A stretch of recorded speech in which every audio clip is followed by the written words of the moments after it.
All right, so ready to dive into something kind of unexpected. We're tackling autistic fears today. And I bet we'll go beyond the typical, like, you know, loud noises or bright lights stuff. For sure. It's like, remember that whole don't be scared of the dark thing?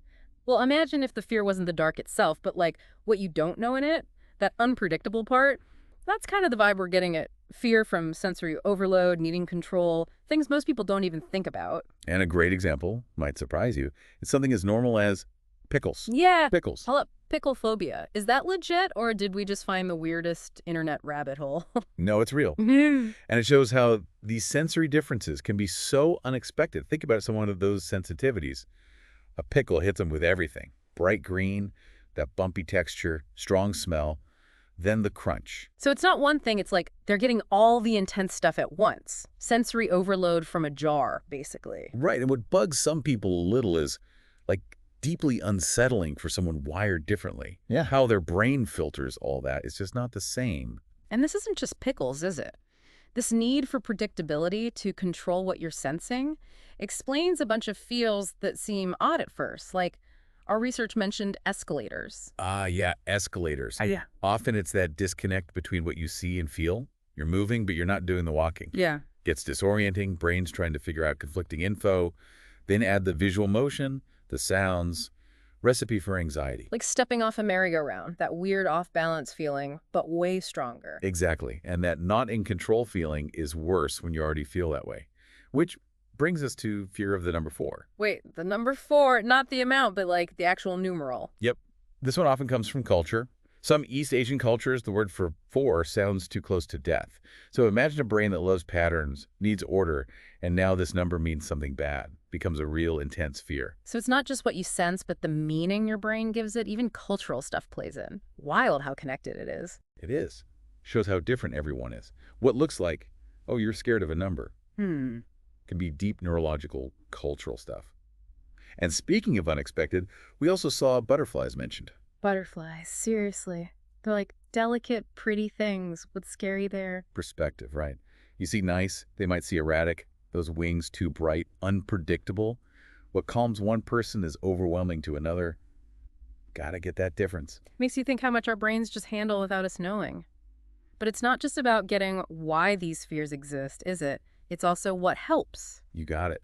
And that's where we'll go next. Therapy, sensory tools, even like CBT stuff can make a huge difference.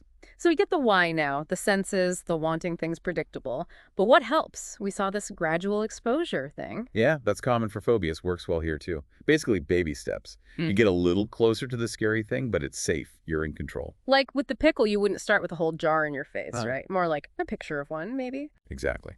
Then you're in the same room as a pickle. Then touching it, maybe tasting. The trick is going at their pace. Each little win is a big deal. Like showing your brain, see, not so scary.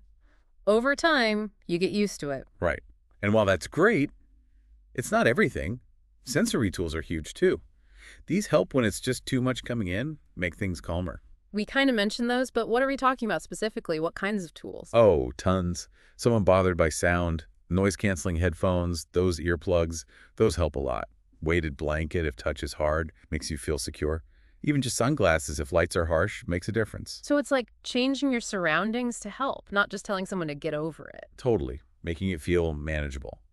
And then there's CBT. That's about the thoughts that come up with the fear, the anxiety part. I've heard of CBT, but how's it work for like being scared of escalators or the number thing? So CBT helps you catch those thoughts, the bad ones, and swap them for better ones, more realistic. If it's escalators, maybe you're near one, but you're learning to relax at the same time. Gives you tools. Not just avoiding it, but having a plan if it happens, yeah. Exactly. And this is where people around you matter so much. Because even if you've got coping skills, the world doesn't always get it right. 100%. This is where friends, family, whoever, they're vital. First, learn about it. Why are these fears a thing? How do they show up? Then, be supportive.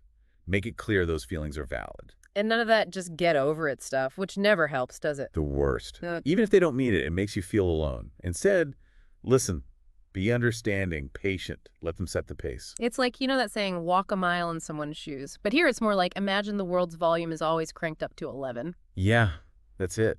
And that's why patience matters so much. Not making them face it all at once, but being there while they do it their way. So no, like, Throwing them in the deep end and hoping they swim, huh? Nope. Be that person they can count on. Be excited for the small wins and know sometimes there'll be bumps along the way. And sometimes that means getting extra help. Therapist, someone who gets autism, they can make a plan just for them, even help their families. Like a guide for this whole thing, right? Because it can be hard for people to understand if they haven't been there. Right, because what we want is a world where it's not just, oh, okay, they're different. It's more like, this is part of things, and we get it. So for anyone listening who relates to this, who knows someone like this, what's the thing they should take away from all this? You know, next time you see something and you think, that's weird or that's not a big deal, stop for a sec. What's it like for them? We all see the world differently, right? You're no big deal could be huge for someone else. It's like choosing to be kind instead of judgy, wanting to learn instead of saying whatever. Just a little understanding goes a long way, makes things better for everyone. Couldn't have said it better myself. And really, that's what matters, isn't it?